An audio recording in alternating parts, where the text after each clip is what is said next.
चल रहा है उसमें आप लोगों को संविधान की जानकारी दी जाएगी।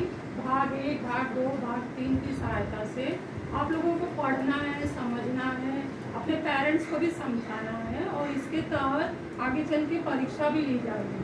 तो थोड़ा भाग 1 में हम देखते हैं कि क्या लिखा गया है कि हम सभी घर, गांव या शहर में रहते हैं।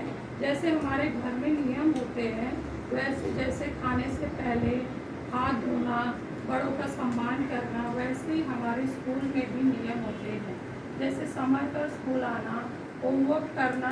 ये नियम क्यों होते हैं? क्योंकि सब कुछ व्यवस्थित रूप से चलता है और इससे उलझन नहीं होता है। जैसे घर और स्कूल में नियम होते हैं वैसे हमारे देश में भी कुछ नियम हैं। इन्हीं नियमों की वजह से हमारा देश सुचारू रूप से चलता है। ये सभी नियम एक बड़ी किताब में एक साथ लिखे गए हैं। इस किताब को हम संविधान कहते हैं। संविधान में ऐसे नियम होते हैं जो यह निर्धारित करते हैं कि सरकार अपना काम कैसे करेगी, हम जैसे आम लोगों के क्या अधिकार हैं, क्या कर्तव्य हैं, इसका भी संविधान में बहुत अच्छे से उल्लेख है। सरल शब्दों में कहें तो संविधान देश चलाने के लिए बनाई गई नियम पुस्तिका है। यह हमें अधिकार बताता है, सरकार को बताता है कि कैसे व्यवहार करना है। इसलिए हमारे देश में सभी को न्याय मिलता है और किसी के साथ अन्याय नहीं होता है। संविधान हमारे देश की बुनियादी कानून है। संविधान के कारण हमारा जीवन बेहतर और सुरक्षित बनता है। इसलिए संविधान को समझना बहुत ही जरूरी है। हमारा संविधान बनाना आसान नहीं था। कई लोगों ने हमारे देश के लिए महान संघर्ष किया। उन्होंने अपने अपने तरीके से आज़ादी की कई लड़ाइयाँ लड़ी।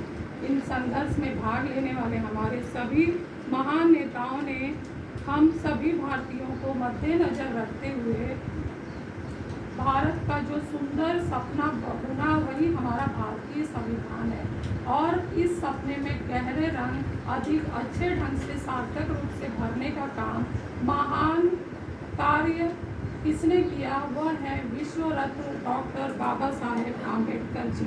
इन्होंने किया है। क्या आप जानते हैं कि संविधान की वजह से क्या हुआ?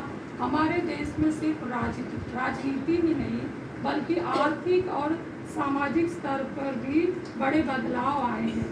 संविधान लागू होने से पहले हमारा समाज कैसा था और संविधान लागू होने के बाद उसमें कितना बदलाव आया, यह सब संविधान द्वारा लाई गई क्रांति की ही देन है। तो बच्चों, हमारा संविधान सिर्फ एक कानून की किताब नहीं है बल्कि हमारे बड़े सपने और बदलाव का प्रतीक है। और इसलिए आइए हम सब हर दिन इसके बारे में जानने की कोशिश करें। धन्यवाद।